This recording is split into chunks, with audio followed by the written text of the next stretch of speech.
I'm Grace Walker.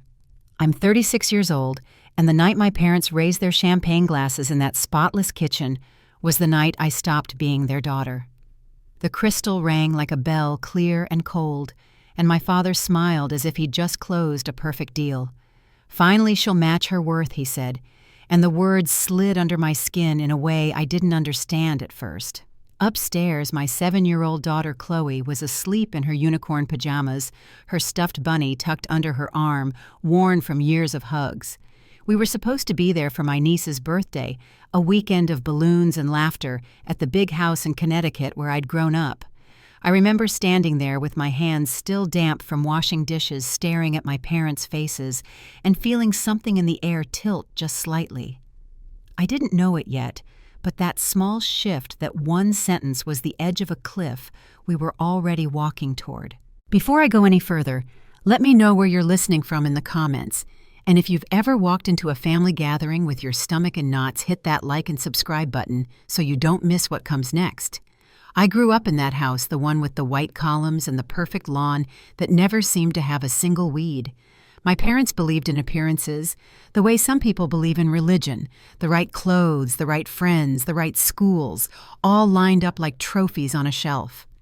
Harold and Diane Walker were known in town for their charity galas and country club memberships, the kind of couple people nodded to with respect at the grocery store.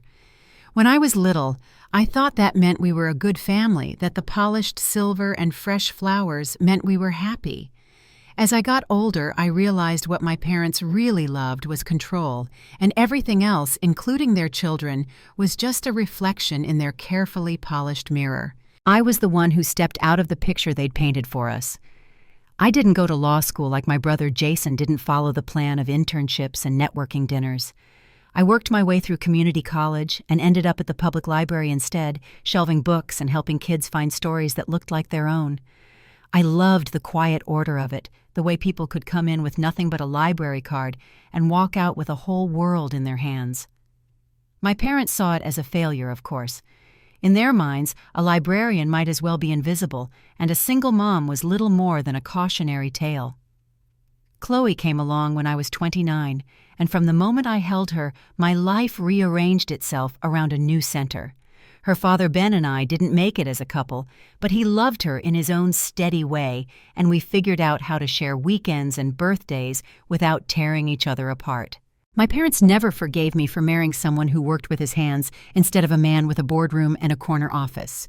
They tolerated Chloe in a distant, polite way, always careful to remind me that Jason's daughter Ava was the real future of the family.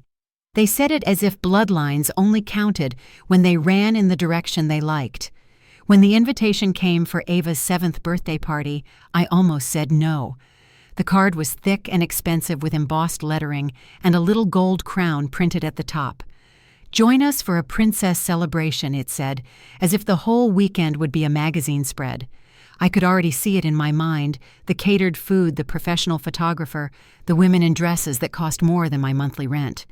Mostly I could feel the old weight pressing down on my chest, the one that always showed up when my parents were involved. But Chloe had never been to one of her cousin's parties, and when she heard about it, her eyes lit up in that way that makes you forget your own dread for a minute. "Mom, a real castle house?" she asked from the back seat one afternoon, clutching her bunny. "And a big cake with her name on it."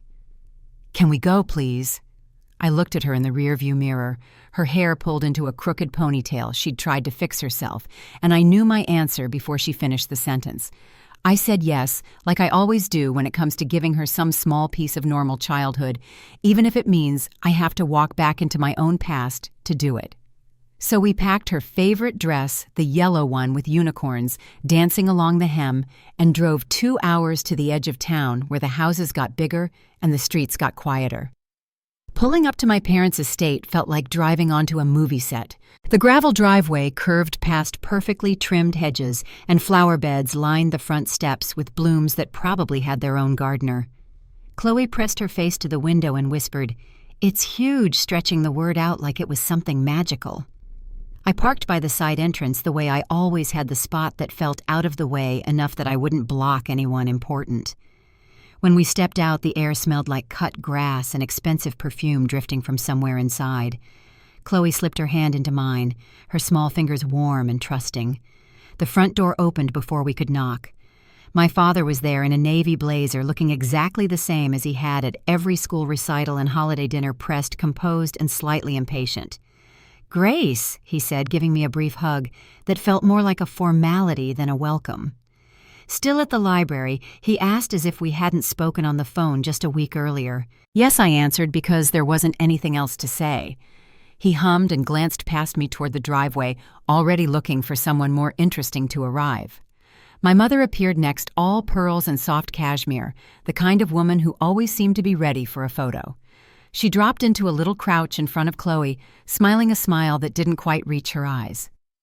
"Well, look at you," she said in a sing-song tone. "You've gotten so thin." I felt the familiar twist in my stomach, the one that came every time she commented on someone's body as if it were an item on a checklist. "She's healthy, Mom," I said, trying to keep my voice even. "She's fine." My mother's gaze slid over the unicorn dress, the scuffed shoes, the stuffed bunny tucked under Chloe's arm. "You let her wear that," she murmured, like it was a secret between us. I swallowed down the old shame rising in my throat. Inside, the house was already buzzing. Jason and his wife Megan were at the dining table arranging a 3-tiered cake that looked like it belonged in a bakery window. Pink decorations hung from the ceiling, and a banner with Ava's name stretched across the far wall. Ava came running in a cloud of tulle and glitter, her princess dress sparkling under the chandelier. "Hi, Aunt Grace," she chirped, then turned to Chloe with a quick smile. "You can sit by me later, okay? But don't touch the cake before the pictures." Chloe nodded, wide-eyed, clutching her bunny a little tighter. After the long drive, Chloe rubbed her eyes and leaned into my side. "Mom, I'm sleepy," she whispered. I asked my mother if we could use the guest room upstairs, the one I used to stay in when I was younger. She waved a hand dismissively and said, "Of course," without looking up from the guest list. She was double-checking. I led Chloe up the familiar staircase, the carpet still the same pale color it had been when I was a teenager. The guest room smelled like lemon polish and fresh linen, neat and untouched. I helped her into her unicorn pajamas, smoothed her hair back from her forehead, and tucked the bunny under her arm. "I'll wake you up before the party starts," I told her, brushing a kiss over her cheek. "Okay," she mumbled, already half asleep. I stood there for a moment, watching her chest rise and fall, and let myself breathe. Downstairs, I could hear voices, the low hum of adults moving around a house that had never really felt like mine. Closing the door gently, I headed back toward the kitchen, following the sound of clinking glass. My parents were standing side by side at the counter, a bottle of champagne, open bubbles slipping up the neck. The room was quiet in that particular way it gets when something has been rehearsed. My father lifted his glass, my mother mirroring him with a practiced smile. "To the future," he said, eyes flicking toward the hallway where Jason and Megan had just disappeared. "To our real legacy." Then he added it, the line that would replay in my head for months afterward. "Finally, she'll match her worth." My mother laughed, a sharp, pleased sound that didn't fit with the soft light in the room. I stood there with a dish towel still in my hands, feeling the hairs rise on the back of my neck, not yet knowing why those words made the whole house feel suddenly colder. My parents stood in the kitchen with their champagne glasses raised, the soft light glinting off the crystal as if the moment had been rehearsed. I watched my mother lean toward my father with that polished smile she used at every charity event, and he nodded as though something had been settled between them. The clink of their glasses echoed across the marble countertop, a sharp sound that didn't match the warmth of a family gathering. I opened my mouth to ask what he meant, but my father only glanced at me with a look that slid past my question. My mother's laugh followed, too bright for the stillness in the room, and the uneasiness I had felt earlier tightened into something I couldn't name. As I stepped forward, the quiet in the house deepened, and the distance between us felt wider than it ever had. Before I could say anything else, a soft thud echoed faintly from upstairs, the kind of sound you could dismiss if you weren't listening closely. My father adjusted his cufflinks without looking up.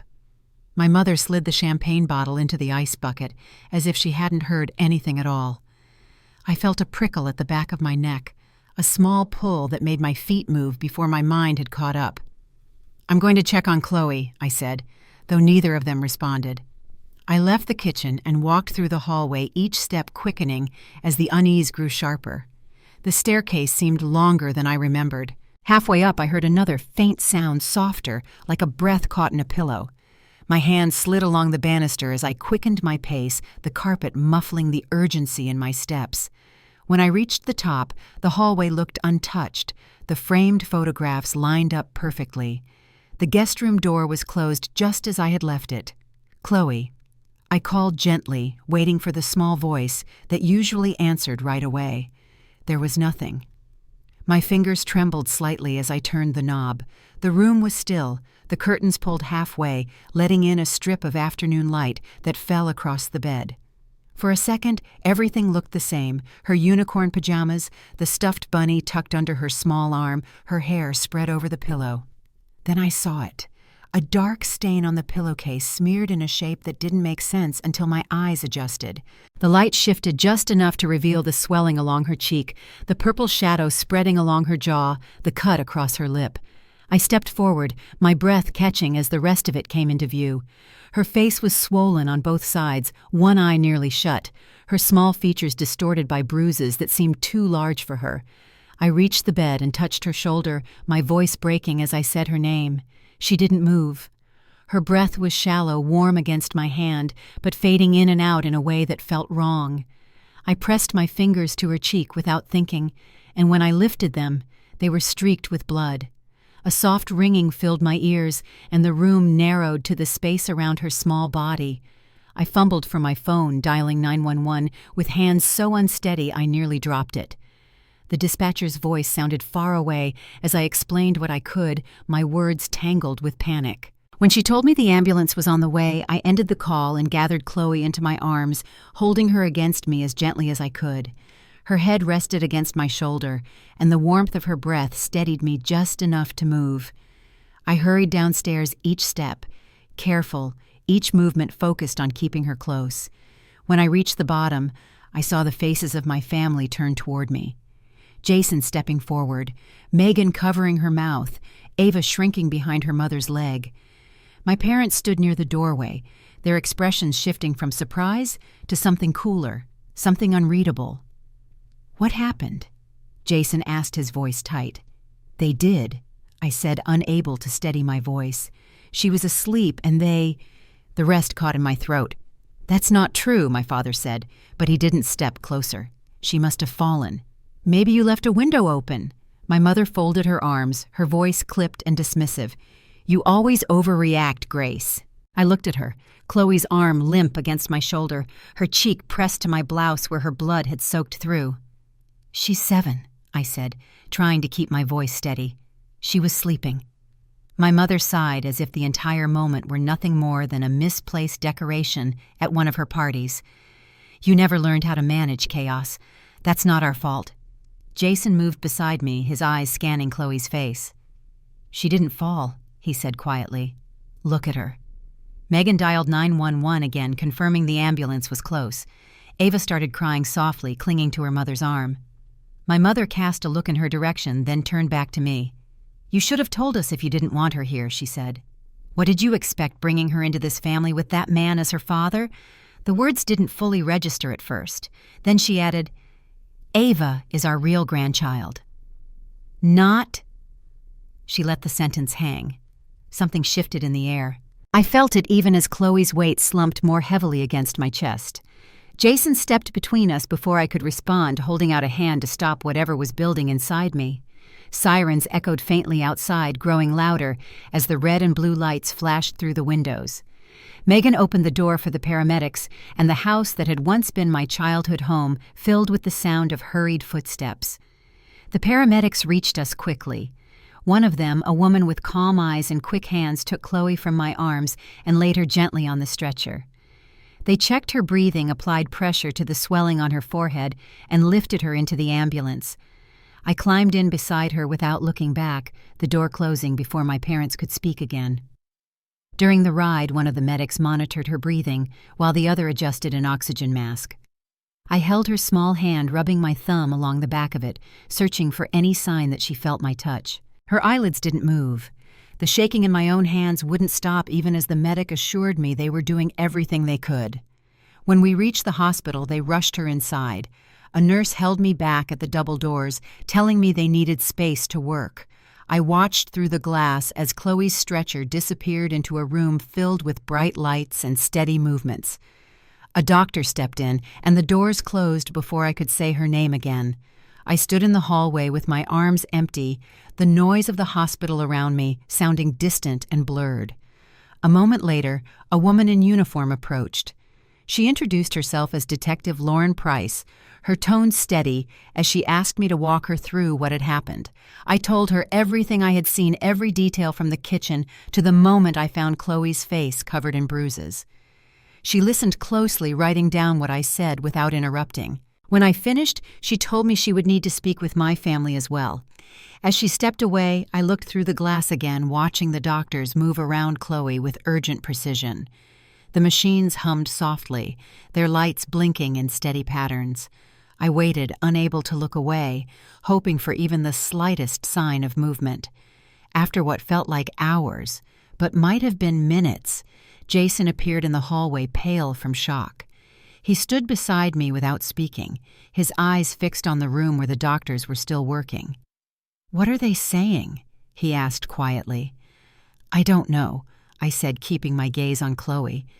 "They haven't told me anything yet." He nodded slowly. "The police are talking to Mom and Dad," he said. "Megan told them what she heard. They're trying to say you imagined it." I didn't respond.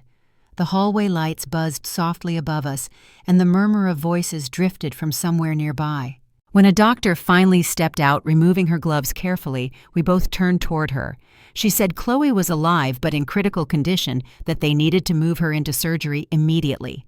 She let me see her for a moment before they wheeled her away, just long enough for me to lean down and whisper her name. The stretcher disappeared down the hallway, and the doors closed behind them. The sound echoed through the quiet corridor as Jason stood beside me, his hands clasped tightly. The world felt suspended, as if everything around us had been put on hold. I watched the doors Chloe had gone through, waiting for any sign that the worst was over, and knowing we were only at the beginning. The doors to the surgical wing stayed closed long after Chloe disappeared behind them, and the quiet in the hallway pressed in from every side. Jason remained beside me for a while, watching the same spot I did, as though his staring alone could speed time forward. When a nurse passed by, he stepped aside to let her through, then told me he needed to get back to Megan and Ava. I nodded, though my eyes never left the double doors. When he walked away, the sound of his footsteps faded quicker than I expected, leaving me alone in the hallway with nothing but the hum of lights overhead. I sat on a bench near the wall, clasping my hands together to keep them from shaking. The hours stretched without any sign of movement behind the glass. Nurses moved in and out of nearby rooms, speaking softly to each other, the rhythm familiar but distant. Every time someone approached the doors, I stood instinctively hoping they would call my name. Each time they passed by, the quiet settled again. Detective Price returned after speaking with the officers who had gone to question my family. She sat beside me and explained that statements were being collected, but the investigation would depend heavily on medical findings. Her voice stayed steady, and she kept her questions brief, giving me time when she saw I needed it. When she stepped away, I watched her walk toward the nurses' station, her posture firm against the uncertainty of the night. After a long stretch of silence, I felt my phone vibrate in my pocket. It was Ben. I answered without thinking, hearing him ask where I was and if Chloe was stable. I told him she was in surgery and that they were doing everything they could. He said he was on his way and hung up before I could respond. I lowered the phone slowly and looked at the doors again, trying to listen for anything beyond them, but all I heard was the faint echo of hurried footsteps from the far end of the hallway. When Ben arrived, he headed straight to me, his face pale and drawn. He asked the same questions I had asked myself 100 times, but the answers were still the same.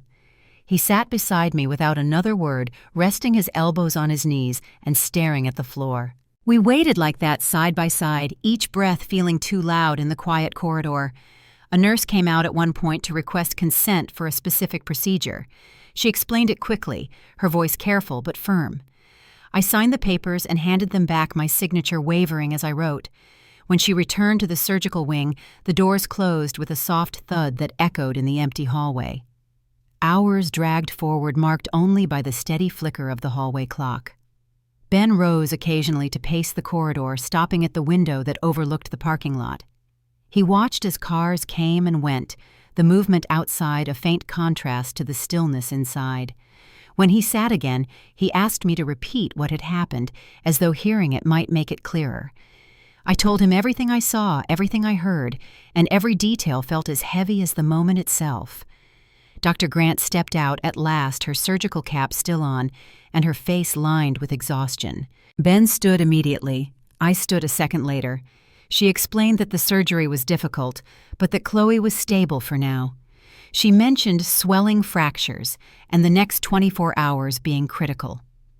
I listened, holding on to each word as though they were being handed to me one by one.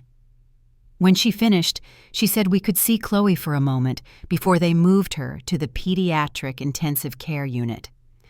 Walking into the room, I saw her small body on the hospital bed, surrounded by machines and wires that blinked in steady patterns. Her cheeks were swollen, and the bandages along her forehead were stark against her pale skin.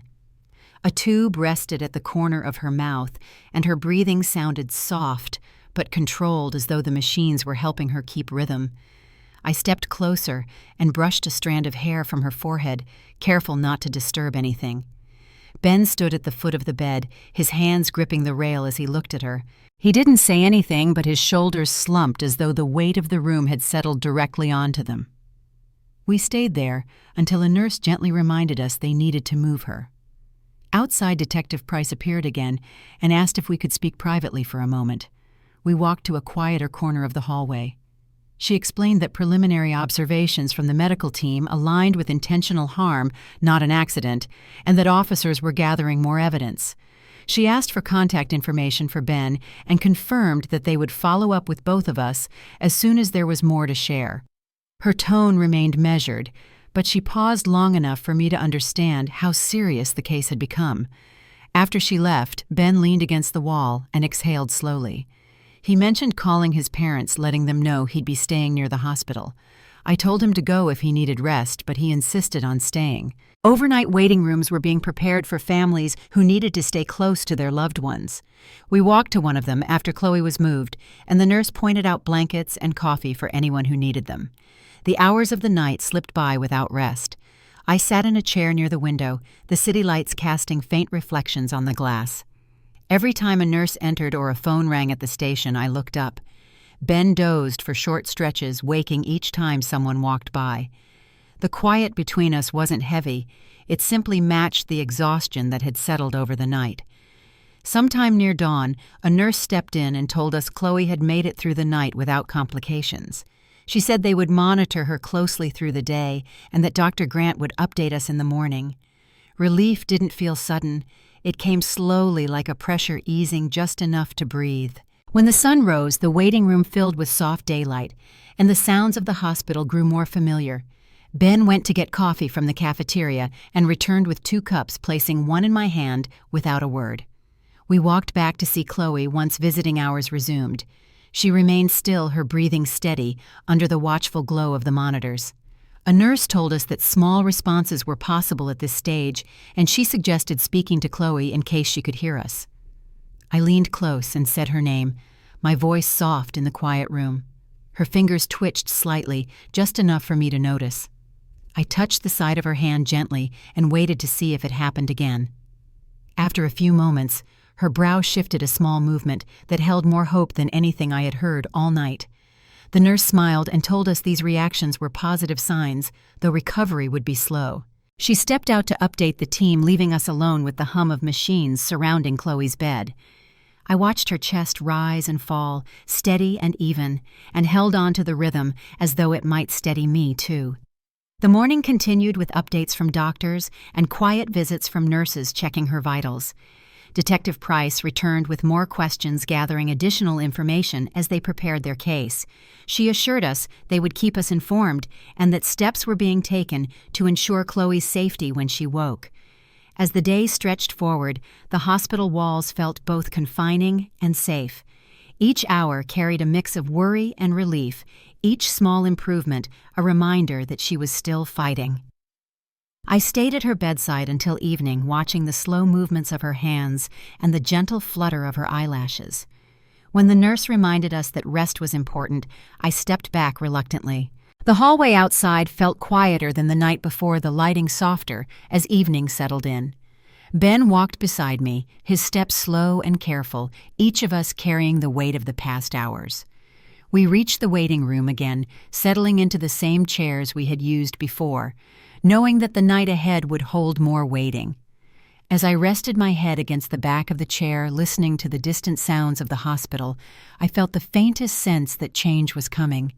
The hours had been filled with fear and uncertainty. But for the first time since the ambulance doors closed behind us, there was space for something else to take root. Morning eased slowly into the hospital's soft light, filtering through the high windows and settling across the waiting room. I had dozed for a few minutes at a time, waking each time a door opened or a cart rolled by in the hallway. When a nurse finally stepped inside to let us know we could visit Chloe again, I stood quickly, feeling the stiffness in my legs from hours of sitting. Ben rose beside me, and we walked quietly down the hall to the room where she had been moved during the night. The steady beeping of the monitors reached us before we reached the doorway, a faint reassurance that she was still holding on. When I stepped inside, Chloe's face looked unchanged from the night before, the swelling still prominent along her cheeks and forehead. The bruising had deepened in places, marking the progress of injuries that would take days to settle. She lay still on the bed, her small hands resting beside her, her fingers curled loosely against the blanket. The soft hiss of oxygen filled the space around her, quiet but constant.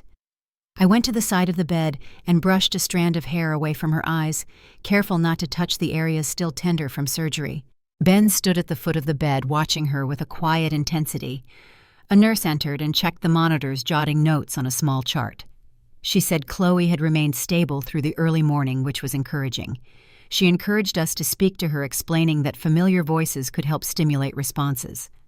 I leaned close and said her name gently, hoping she could hear even a small part of it.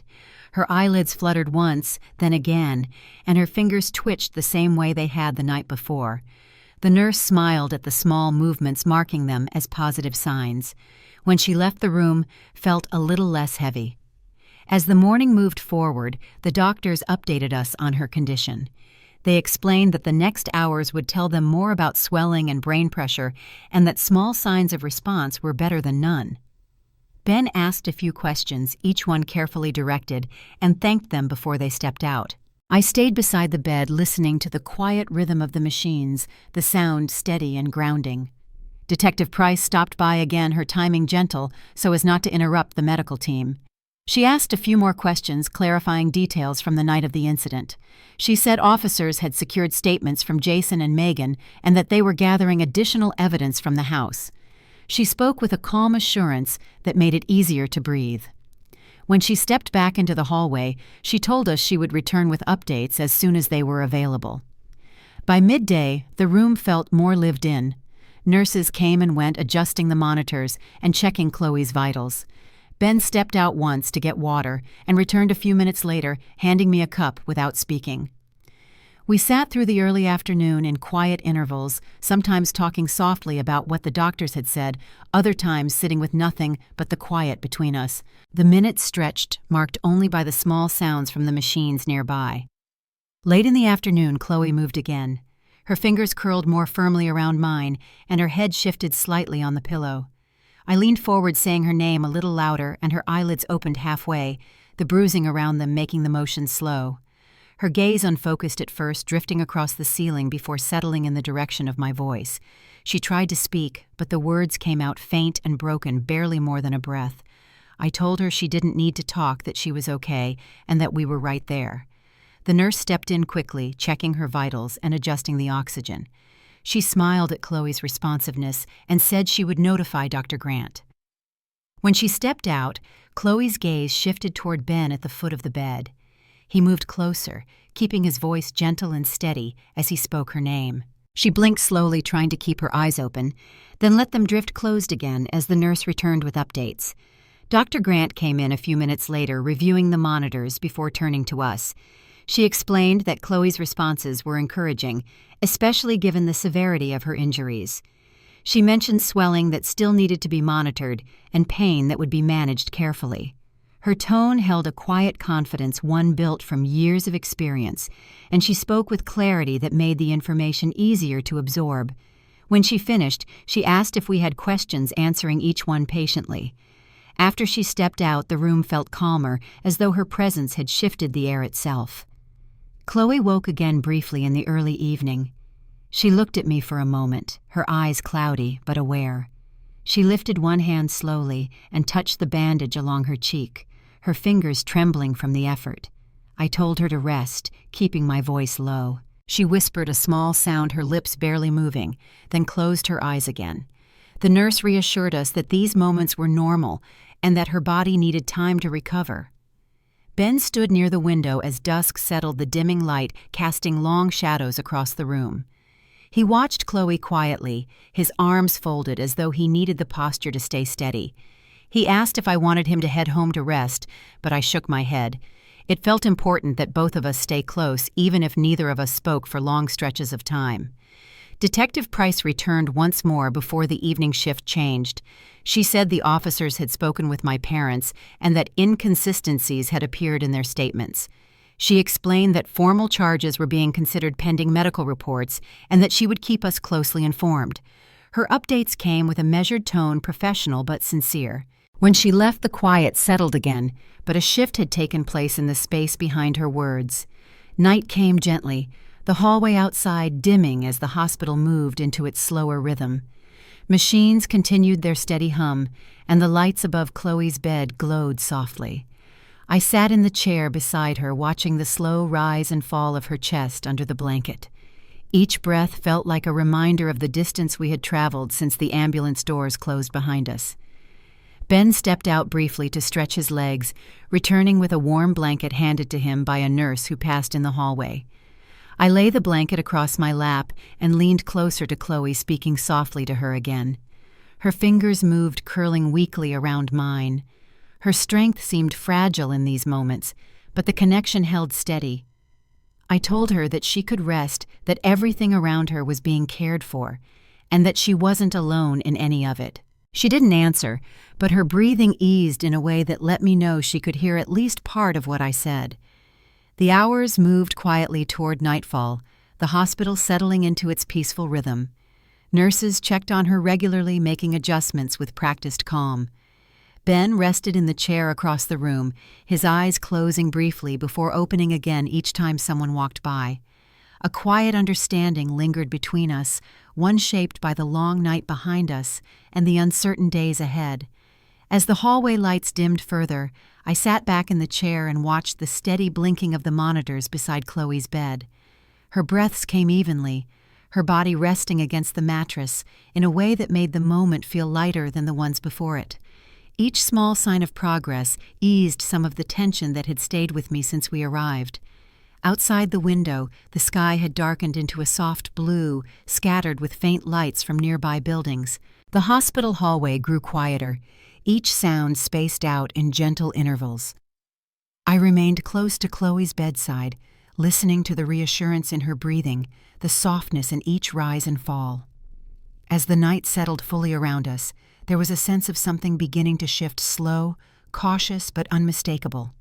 It wasn't relief, not yet, but it was the first step towards something steadier than fear. Night moved slowly around us, quiet and steady, the kind of stillness that comes once the hospital settles into its late rhythm. I watched Chloe's chest rise and fall in the dim light of the monitors, the soft glow outlining the bruises that traced along her cheeks. Each breath she took made the knot in my chest loosen just enough for me to breathe with her. Ben sat across the room with his hands folded, his gaze shifting between me and Chloe, the fatigue clear in his posture. When a nurse stepped in to check her vitals, we both straightened, hoping for some mention of improvement. After the nurse left, I leaned closer to Chloe and spoke her name again. Her eyes fluttered briefly, the motion slight but unmistakable. Her fingers brushed against my hand, curling just enough to feel deliberate. I stayed close, whispering gently, while Ben moved to stand near the foot of the bed. The room felt warmer with each small sign of movement, as though the weight of the past hours had shifted slightly. Dr. Grant returned with the evening update, her expression more relaxed than earlier. She explained that Chloe's responses were encouraging and that the swelling appeared manageable for now. She spoke carefully, choosing words that balanced hope with caution. When she finished, she told us Chloe might wake more clearly over the next few hours, though the process could be slow. We thanked her as she stepped out and the door closed softly behind her. Ben took a seat near the window while I stayed near Chloe. The hallway outside dimmed further as nurses made their rounds. The hospital felt quieter now, carrying the low hum of machines and the faint murmur of voices in distant rooms. I kept my hand on Chloe's, holding gently while she rested. Every so often she moved her head slightly or shifted her fingers. Each motion felt like a small step towards something steadier. Sometime later her eyes opened again, this time longer than before. She looked at me with a hazy focus, her breathing slow but even. Her lips parted as though she wanted to speak, but only a soft sound came out. I brushed her hair back gently and told her she could rest. Her gaze wandered toward Ben, who stepped closer and spoke her name in a quiet voice.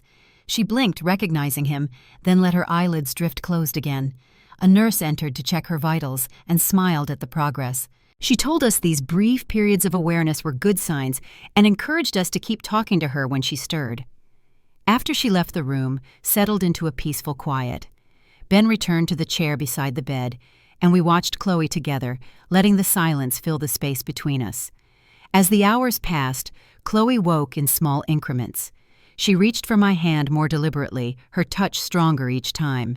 She whispered short, broken words that barely reached beyond her lips. I leaned close to catch them, offering reassurance with each effort she made. Ben watched his expression, both relieved and overwhelmed by the slow return of her awareness. Later in the night, Detective Price returned with updates on the investigation.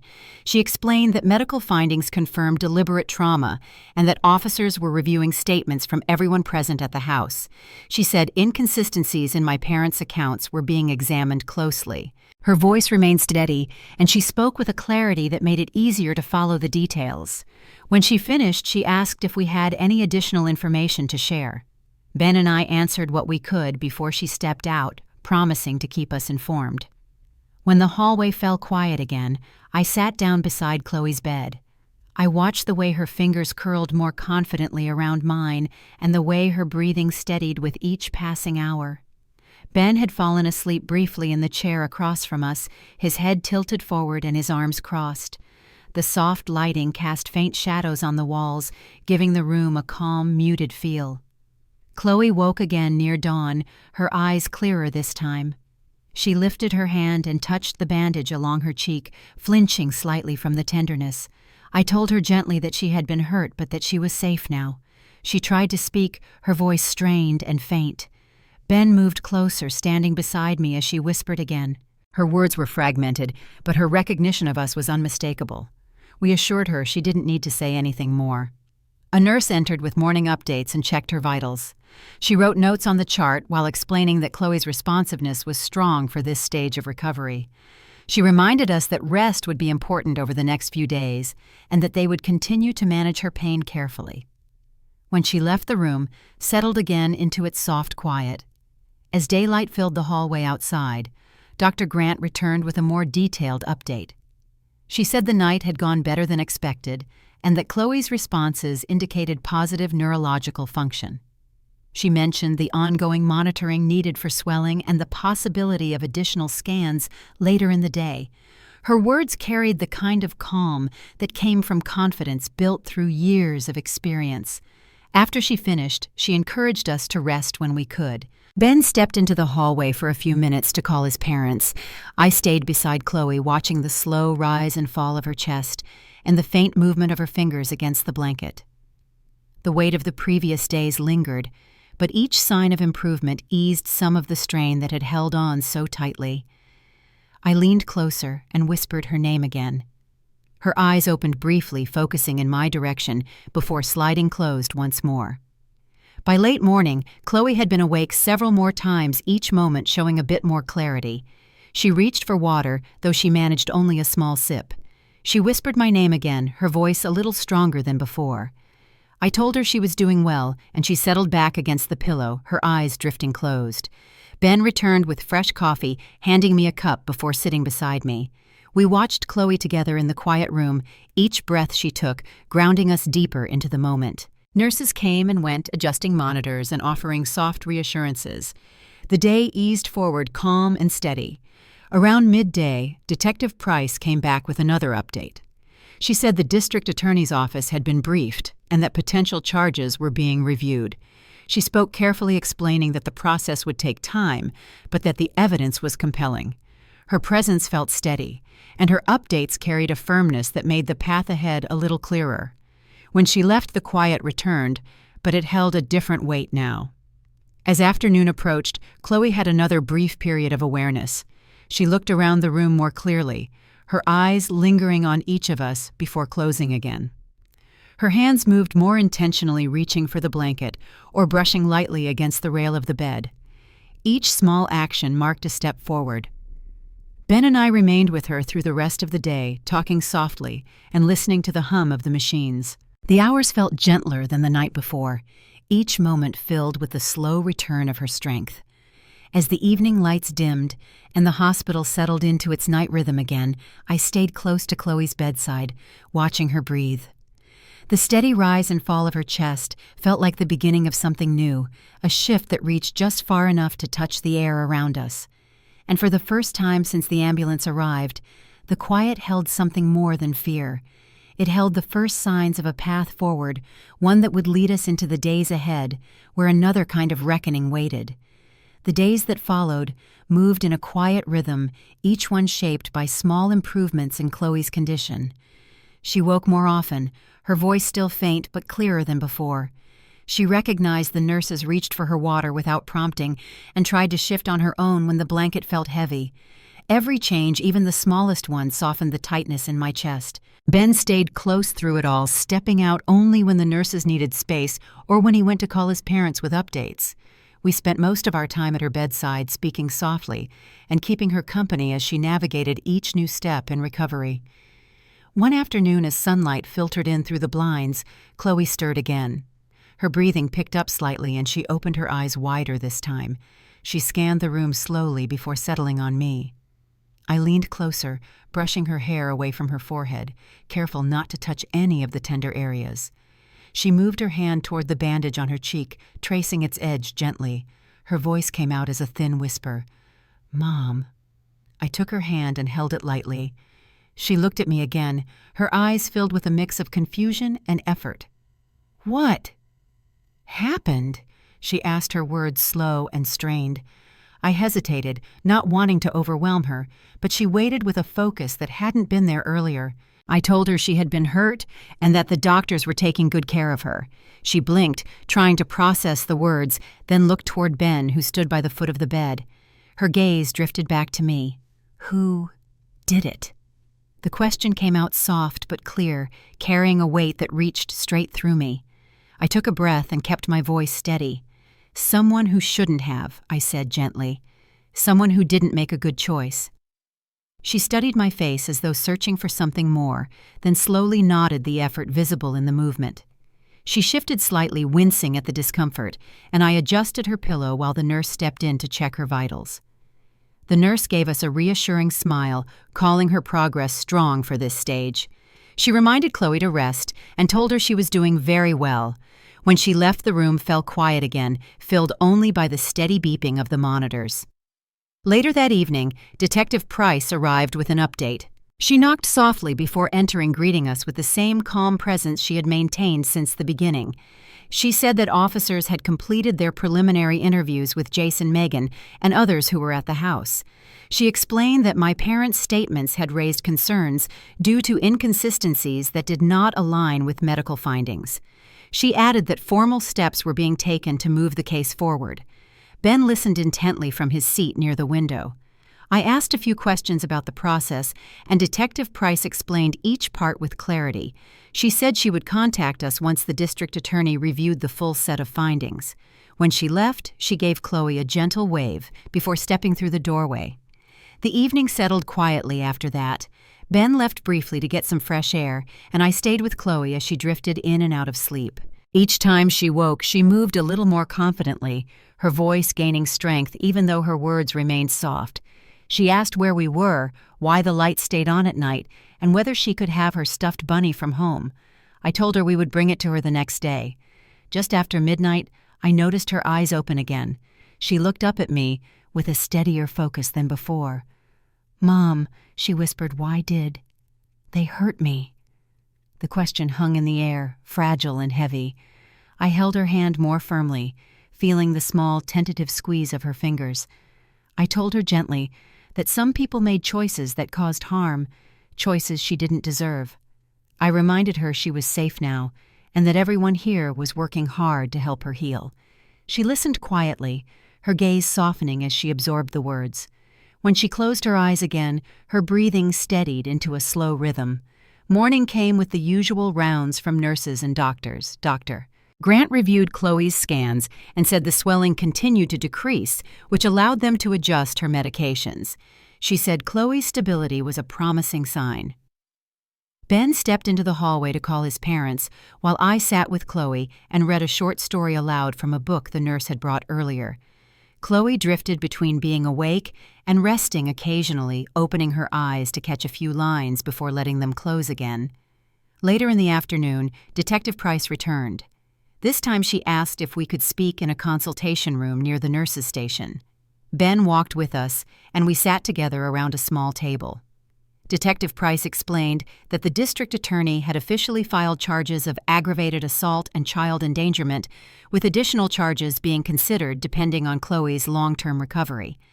She said officers were preparing to take my parents into custody later that day. Her voice remained even respectful of the gravity of the moment. Ben asked what would happen next, and she walked us through the process step by step. She assured us we would be notified as soon as the arrests were complete.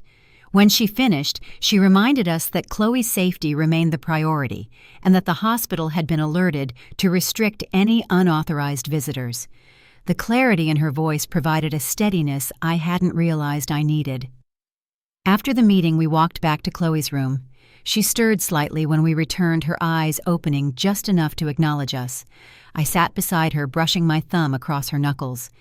Ben took the seat near the foot of the bed, watching her with the same quiet focus he had held for days. By early evening, Chloe became more alert. She tried to shift herself upward, and the nurse helped adjust her pillows. She asked again where we were and why the room felt different from home. I explained things gently, keeping my words simple. She nodded slowly, her gaze drifting to the window. The sky outside was tinted with the warm colors of sunset. She turned back to me. "Am I going home soon?" Her voice carried both hope and concern. I told her she would go home when the doctors said her body was ready and not before. She accepted the answer quietly, resting her head back against the pillow. Just as the room settled into its evening calm, my phone buzzed softly. It was Detective Price. She said the arrests had been completed without incident. The line stayed quiet for a moment before she added that my parents were now in custody and being processed for formal charges. She said she would follow up soon with details about the court schedule. After I ended the call, I sat for a moment, feeling the news settle into the space around me. Ben watched my expression and asked gently what she had said. I repeated the update, and he nodded, sitting back in his chair. The room stayed quiet, filled with the steady hum of machines and the soft rhythm of Chloe's breathing. A nurse stepped in to check her vitals again, adjusting one of the monitors while assuring us her progress remained steady. She said it would be important for Chloe to rest now that she was more awake and alert. When she left the room, dimmed into a peaceful stillness. Ben remained near the window, watching the shift from daylight to dusk. I stayed with Chloe, her small hand nestled in mine. She looked up at me once more before drifting into sleep, her eyes softer, her breathing deeper. As night settled over the hospital, a new kind of quiet filled the room. It wasn't the heavy silence of fear we had endured before. It held something different now, a calm shaped by a turning point we had waited for in the longest hours of uncertainty. And with Chloe resting safely beside me, I could feel the first steady outline of what waited next moving toward us in a way that felt both daunting and necessary. The morning after the arrests brought a kind of stillness to the hospital room. Chloe slept peacefully curled slightly to one side, as though she had memorized the shape of safety. The bruises around her eyes had shifted into softer shades, fading slowly, but still present. I sat at her bedside, holding her hand lightly, while Ben stood near the window, watching the early light stretch across the sky. The hum of the machines stayed steady, grounding us as the morning settled in. A nurse stepped in to check Chloe's vitals and smiled when she saw how deeply she slept. She adjusted the monitor and noted the improvements in her file. When she left, Ben crossed the room and sat in the chair beside me. He didn't say anything at first, but his presence felt different than it had the day before. There was a steadiness in the quiet, something shaped by knowing the danger that had shadowed us was no longer moving freely outside. A short time later, Detective Price arrived. Her knock was soft, and she stepped inside with the same calm professionalism she always carried. She greeted us quietly and explained that both of my parents had been processed the previous night. She said they were being held until the arraignment, which had been scheduled for the following morning. She handed me a packet with basic information about the court proceedings, then sat briefly to ask if there were any updates on Chloe's condition. I told her Chloe had been waking more often and that her responses were improving. Detective Price nodded, taking a few notes. She explained that medical testimony would play a central role in the upcoming hearings and that Dr. Grant had already provided a preliminary report. Her voice remained steady, each detail given with the care of someone who understood the gravity of what had happened. When she finished, she told us she would meet us at the courthouse to ensure we felt supported during the process. After she left the room, felt quieter again. Ben glanced at the packet she had given me, asking if I wanted him to review it with me. I shook my head, setting it aside for later. For now, my attention remained on Chloe, who stirred just enough to shift her hand closer to mine. I brushed her hair gently, watching the way her breathing stayed calm and even. Later in the afternoon, Dr. Grant returned with another update. She said Chloe was strong enough to move from intensive care to a regular pediatric room the next morning if her vitals remained stable overnight. She explained the next steps in her healing, focusing on rest, nutrition, and gradual activity. Ben asked a few questions about her projected recovery timeline, and Dr. Grant answered each one carefully. Her confidence helped ease the lingering tension that had stayed with us since the day we arrived.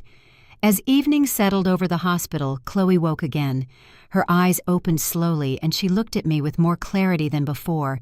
She whispered my name, and I leaned close, smiling softly as I answered her. She asked if she could sit up, and with the nurse's help, we raised the head of her bed slightly.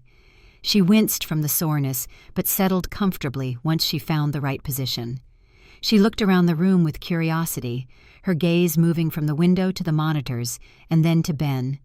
He stepped closer, giving her a quiet greeting. She reached a hand toward him, and he held it lightly, careful not to disturb her bandages. She stayed awake longer this time, asking for water and shifting her legs under the blanket. When the effort tired her, she leaned back against the pillow and let herself rest again. After she drifted back to sleep, Ben stepped into the hallway to take a call. I remained at her bedside, watching the slow rise and fall of her chest. A nurse passed by and asked if we needed anything, offering an extra blanket for the room. When she left the hallway, dimmed gradually as evening deepened into night. Just before visiting hours ended, Jason arrived. His expression softened when he saw Chloe resting peacefully. He asked how she was doing, and I walked him through the updates from the day. He nodded slowly, his relief visible in the way his shoulders eased. He said he had spoken with Megan, and that Ava was making a get-well card for Chloe. Before he left, he placed a small stuffed puppy on the table beside her bed, explaining that Ava had insisted she would need something soft and brave for when she woke again. After Jason left, Ben returned from his call. He sat beside me looking at Chloe's bandaged cheek. He said his parents were planning to drive up to visit once she was moved from intensive care. I told him that would be all right as long as we coordinated with the nurses. We sat quietly after that, listening to the soft rhythm of her breathing. Late that night, when the hospital had settled into its quietest hours, Chloe woke again. The room was dim, lit only by the glow of the monitors. She looked at me with a soft, steady expression. "Mom," she whispered, "are we safe?" Her voice trembled on the last word, the question carrying the weight of something she hadn't been able to ask before. I sat down on the edge of her bed, careful not to disturb her bandages. I took her hand gently and squeezed. "Yes," I said softly. "We're safe. You're safe." She blinked slowly, taking in the words, then let out a breath she had been holding for too long. Her fingers wrapped around mine with a small, determined grip before she settled back and closed her eyes. That simple exchange lingered between us long after she fell asleep. It marked the first moment that the shift in our lives felt real, not just something we had been told or hoped for. It was the first time I felt the truth of it, too. When morning came, the nurses prepared Chloe to be moved to another floor. She stayed calm through it all, watching the bustle of activity with a quiet focus that seemed older than her 7 years. Ben walked beside her bed as they transferred her, and I followed close behind, carrying the stuffed puppy Ava had left.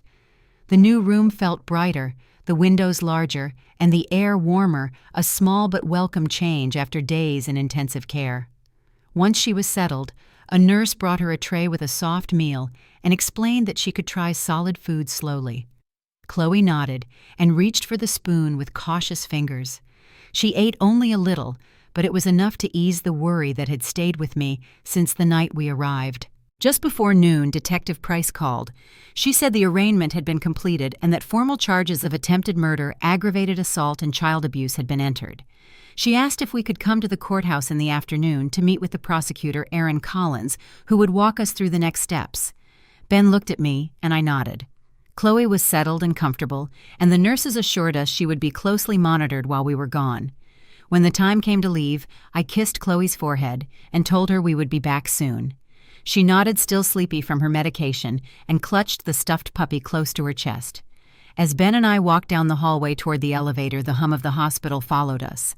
The doors opened with a soft chime and we stepped inside. The descent felt slow, the weight of what waited for us growing with each floor. When we reached the lobby, the glass doors slid open, letting in the cool afternoon air. We crossed the parking lot toward the car, the steady steps between us carrying a quiet resolve. Ahead of us stood the next step in a process that had begun on a night none of us would ever forget. And as we drove toward the courthouse, the path forward felt clearer shaped, not by fear, but by the certainty that accountability had finally begun. Ben and I reached the courthouse just after lunch, the air cool enough to keep the walk quiet. Inside, Detective Price met us and guided us through the hallway to a small consultation room. The prosecutor, Aaron Collins, greeted us with a calm steadiness that immediately softened some of the tension in my shoulders. She laid out the next steps with clear, measured words explaining the trial process and what Chloe's medical records meant for the case. There was nothing rushed in her voice, just a steady commitment to seeing things through. When we finished, she told us she would keep in close contact and that we were welcome to reach out at any time. Leaving the courthouse felt different than arriving. The building behind us seemed heavier somehow, but the road ahead felt steady. Ben drove us back to the hospital, and we walked into Chloe's new room to find her propped up by extra pillows, her face brighter than it had been in days. She smiled when she saw us lifting the stuffed puppy Ava had left and holding it proudly. She asked about the doctors, about when she could go home, and whether her bunny was waiting on her bed. Her questions came with the easy rhythm of a child returning to herself. We spent the rest of the afternoon reading to her and helping her take short walks with the physical therapist, each step small but meaningful. Chloe was released a week later. The nurses helped us gather her things, and Dr. Grant walked us through the aftercare plan with a quiet reassurance that stayed with me long after we left the building. Ben carried the bag of medications while I helped Chloe into the car, her hand wrapped around mine as though she knew the world outside would feel different. The drive home felt long, but when we turned onto our street and Chloe spotted the familiar porch, she leaned forward in her seat with a small spark of excitement. The first nights at home were slow and careful.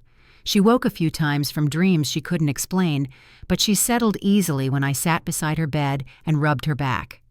Ben visited often, helping with meals and reading to her when my voice grew tired. Jason brought Ava over one afternoon, and the girls sat together quietly sharing crayons without saying much. It was the kind of stillness that only children could create, simple, steady, and free of questions that had no easy answers. The trial lasted several months. I testified about what I heard in the kitchen and what I found in the bedroom. Dr. Grant presented the medical evidence and the investigators explained the inconsistencies in my parents' statements. Each time I sat in that courtroom, I felt the same tightness in my chest, but the clarity in the facts made each step easier to bear. Aaron guided me gently through each appearance, and Ben sat in the gallery behind me during every hearing.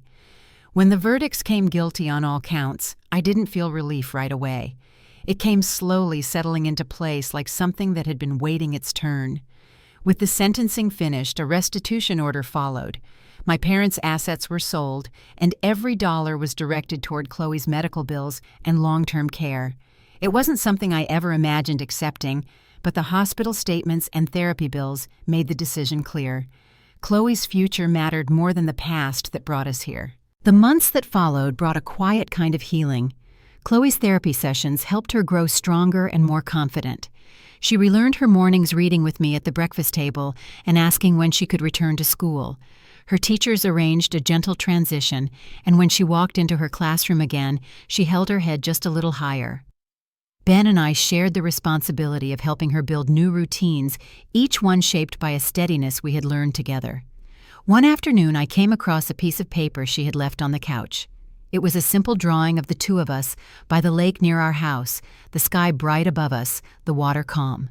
Underneath, she had written, "Me and Mom are okay now." I sat on the edge of the sofa holding that drawing like something fragile. It was the first time I truly felt the shape of our life settling into something whole again. As time moved forward, the sharp edges of the past softened. Chloe twirled in the yard again, brushing the grass from her shoes before running inside to show me her painted rocks or the latest treasure she found under the maple tree. At night, she still reached for my hand sometimes, but the fear that once lived behind her eyes had faded into something lighter.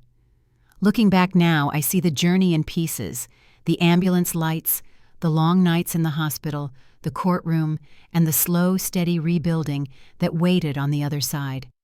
It was never just one moment that brought us through. It was a collection of small ones, each carrying us forward. If you've stayed with me through this story, I hope you'll take a moment to hug someone you love a little tighter tonight. And if you've ever had to rebuild your life from something you didn't choose, I hope you'll remember that quiet strength grows in the places we least expect.